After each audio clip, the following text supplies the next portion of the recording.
On my 40th birthday, having just gone through extensive cancer treatment, my oncologist told me that the CT scan looking for residual cancer showed a lump in my abdomen, requiring further surgery. That was the second cancer in my life, and, unlike the first cancer, which occurred when I was in medical school, and for which I underwent surgery and radiation therapy, this cancer had been treated with surgery and months of chemotherapy. Fighting this cancer had been the focus of my existence. I had come to appreciate the proverb, "A healthy person has 1,000 wishes.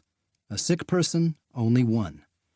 At that point, I decided that if I was fortunate enough to recover and survive, I needed to do all I could to make sure I never had cancer again.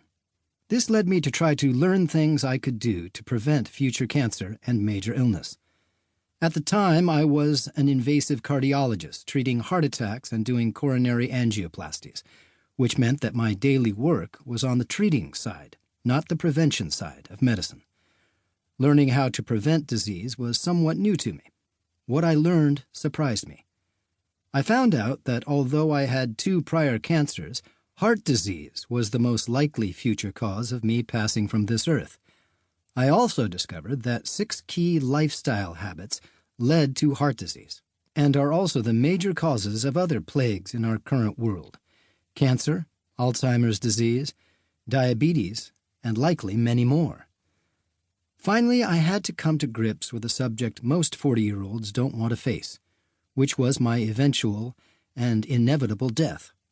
Looking into this further, I found that there are basically 4 patterns of health, or lack thereof, toward the end of life: sudden death within an hour, rapid death over a few months, long-term frailty before death, and organ failure.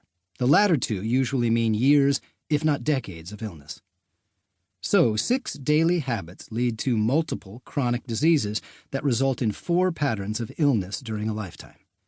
Getting back to the proverb, I realized that if I was fortunate enough to fully recover from this second cancer, I wanted to have the best health that I could, for as long as I could, for the rest of my life.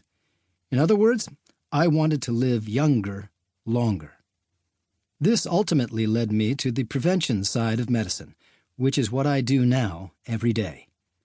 I wrote this book to help others. It summarizes what I have learned about what we can all do to live younger, longer. Stephen Kopecky, MD.